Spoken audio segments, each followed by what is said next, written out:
नमस्कार मेरे प्यारे YouTube के लॉयल दोस्त, मैं हूँ मिस्टर GT और आज के पोस्टकास्ट के लिए मैं आपके लिए बहुत ही दरवानी और जबरदस्त कहानी लेकर के आ चुका हूँ। साथियों, आज की एक ऐसी लड़की की है जिसके ऊपर शैतान हबीर हो जाती है। वो लड़की खूबसूरत थी, लेकिन यही खूबसूरती उसके लिए मुसीबत बन जाती है। ये स्टोरी हमें बस्ती के रहने वाले एक शख्स ने शेयर की है और यह पूरी घटना उसके बगल वाले घर में घटित हुई थी, जहाँ पर एक नई फैमिली रहने के लिए आती है। उनके घर में दोनों पति पत्नी, उनकी एक बेटा और एक बेटी थी। उनकी बेटी के साथ यह हंसता हुआ था। तो स्टोरी को शुरू करे उससे पहले मैं आपसे कहूंगा कि अगर अब तक भी आप हमारे YouTube के दोस्त नहीं बने हैं तो चैनल को सब्सक्राइब करके इस रिश्ते को दिल से मजबूर कीजिए। हर रोज आपको जबरदस्त बेहतरीन से बेहतरीन कहानियां मिल सके और जितने भी लोग कहानी को सुन रहा है वे जल्दी से एक अपना प्यार सा कमेंट जरूर कर दे। तो चलिए इस स्टोरी को शुरू करता हूँ। यह कहानी एक लड़की की है जिसका नाम अंजलि था। अंजलि का घर एक छोटे से गांव में था, जहां अंधेरे के बाद बाहर निकलना खतरनाक माना जाता था। गांव वाले कहते थे कि रात के समय एक चुड़ैल बाइक पर आती है और जो भी उसे देख लेता है उसकी मौत निश्चित है। एक दिन अंजलि अपनी दोस्त के घर से देर रात लौट रही थी। अचानक उसकी बाइक खराब हो गई और वह सड़क के बीचों बीच गिर गई। उसे लगा कि किसी ने उसके पैर को खींचा है। उसने डरते हुए चारों ओर देखा, लेकिन कोई नहीं था। तभी उसे दूर से बाइक की आवाज सुनाई दी। उसने देखा कि एक सफेद साड़ी पहने और खुले बालों वाली औरत बाइक पर उसकी ओर तेजी से आ रही है। अंजलि को लगा कि यह वही चुड़ैल है जिसके बारे में गांव वाले कहते थे।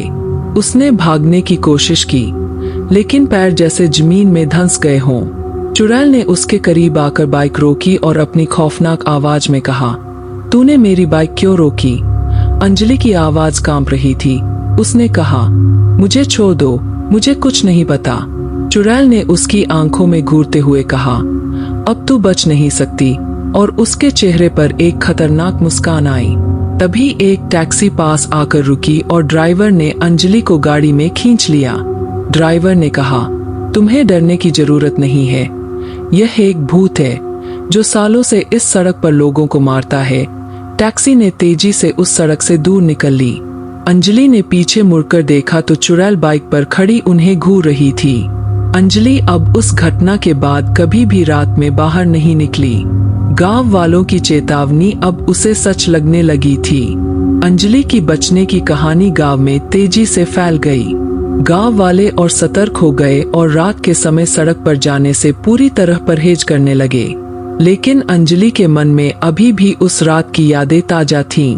एक रात अंजलि का छोटा भाई राहुल गांव के बाहर एक दोस्त के घर पर था और देर रात लौट रहा था। अंजलि ने उसे कई बार फोन किया, लेकिन कोई जवाब नहीं मिला। घबराकर अंजलि ने तय किया कि वह खुद जाकर राहुल को लेकर आएगी। वह अपने डर को दरकिनार करके हिम्मत जुटाकर बाहर निकली और उसी सड़क पर चल पड़ी जहां उसने उस भयानक चुड़ैल को देखा था। रास्ते में हर परछाई और हर आवाज उसे डराने लगी। अचानक उसे फिर से वही बाइक की आवाज सुनाई दी। उसके दिल की धड़कन तेज हो गई। उसने पीछे मुड़कर देखा तो वही सफेद साड़ी वाली चुड़ैल उसकी ओर आ रही थी। अंजलि ने जल्दी से सड़क के किनारे एक पेड़ के पीछे छिपने की कोशिश की, लेकिन चुड़ैल ने उसे देख लिया और उसकी ओर तेजी से बढ़ने लगी। अंजलि ने हिम्मत जुटाकर कहा, तू मुझे क्यों परेशान कर रही है? मैं तेरा क्या बिगाड़ा है? चुड़ैल ने अपनी डरावनी आवाज में कहा, तूने मेरी सड़क पर कदम रखा है। ये सड़क मेरी है और जो भी इस पर आएगा उसकी मौत निश्चित है। अंजलि ने जवाब दिया, मैं अपने भाई को लेने आई हूँ। उसे कुछ हो गया तो मैं बर्दाश्त नहीं कर पाऊंगी। चुड़ैल थोड़ी देर चुप रही, फिर बोली, तेरे प्यार ने मुझे प्रभावित किया है।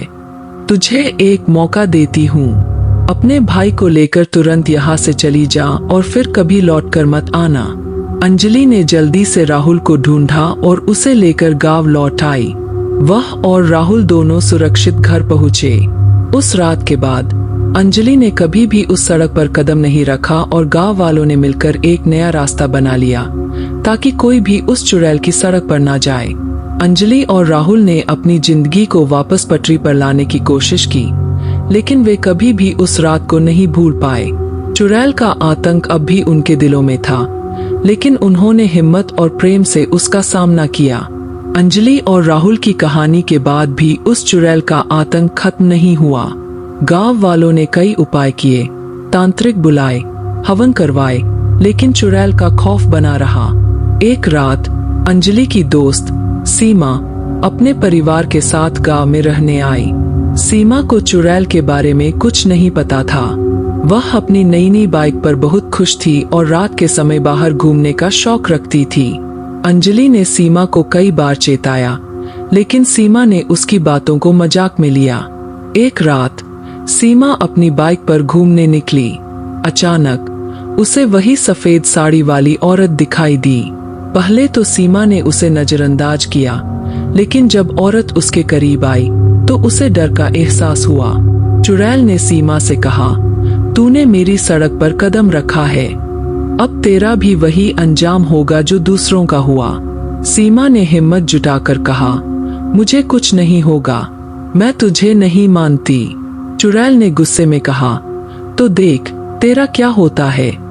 सीमा ने तेजी से अपनी बाइक घुमाई और भागने की कोशिश की, लेकिन चुड़ैल ने उसका पीछा किया। सीमा ने अपनी पूरी ताकत लगाकर बाइक चलाई, लेकिन चुड़ैल की रफ्तार और तेज थी। तभी सीमा को अंजलि की बात याद आई कि चुड़ैल से बचने का एक ही उपाय है, उसे उसकी कहानी सुनानी चाहिए। सीमा ने बाइक रोक दी और चुड़ैल की ओर मुड़कर कहा, तू कौन है और क्यों यहाँ भटक रही है। चुड़ैल ने अपनी दर्द भरी कहानी सुनाई। वह एक समय में इस गांव की रहने वाली थी। उसका नाम राधा था। राधा को एक लड़के से प्यार हो गया था, लेकिन वह लड़का उसे धोखा देकर चला गया। राधा ने दुखी होकर इस सड़क पर अपनी जान दे दी और तब से उसकी आत्मा इस सड़क पर भटक रही है। सीमा ने कहा, तुझे मुक्ति चाहिए, मैं तुझे मदद करूंगी। सीमा ने गांव के पुजारी से बात की और उन्होंने मिलकर एक हवन और पूजा का आयोजन किया। राधा की आत्मा को शांति मिली और उसे मुक्ति मिली। उस रात के बाद गांव वालों ने चैन की सांस ली। चुड़ैल का आतंक खत्म हो गया और गांव में फिर से शांति लौट आई। अंजलि और सीमा की दोस्ती और भी मजबूत हो गई और उन्होंने मिलकर गांव के बच्चों को आत्माओं और उनके मुक्ति के बारे में सिखाने का काम शुरू किया। इस प्रकार एक दर्दनाक कहानी का अंत हुआ और गांव ने हमेशा के लिए शांति पाई।